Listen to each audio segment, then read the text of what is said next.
सत श्री अकाल, अस्सलाम वालेकुम दोस्तों।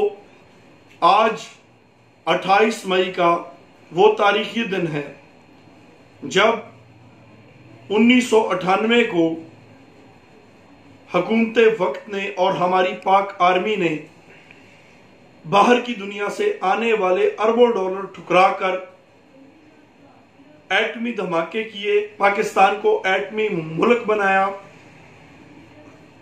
जिसकी बदौलत पाकिस्तान का बच्चा बच्चा, पाकिस्तान का हर जवान बूढ़ा आज सर उठाकर जी रहा है। अगर हिंदुस्तान हमें जंग की धमकी देता है, जंग छेड़ने की धमकी देता है, तो हमारा 5 से 6 साल का बच्चा भी उस जंग को मजाक में उड़ा देता है, उसका मजाक बनाना शुरू कर देता है। यह सिर्फ इस तारीखी इकदाम की वजह से है, यह सिर्फ पाकिस्तान के एटमी मुल्क बन जाने की वजह से है।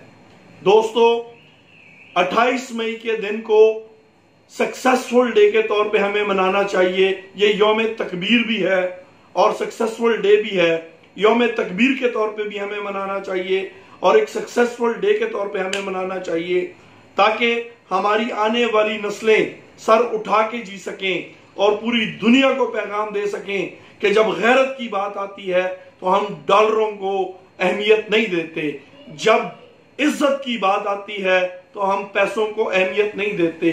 सिर्फ और सिर्फ अपने परचम को, अपने सबसे लाली परचम को ऊंचा रखने की अहमियत देते हैं। वो ऊंचा रहे, हम इस बात को अहमियत देते हैं। सो आज के इस तारीखी दिन पे आओ आज अहद करें कि ये परचम हम हमेशा सर बुलंद रखें, ताकि दुश्मन मुल्क जो हैं वो कभी पाकिस्तान को मैली आंख से देखने की जुर्रत ना कर सकें। पाकिस्तान जिंदाबाद, पाक आर्मी पाइंदाबाद।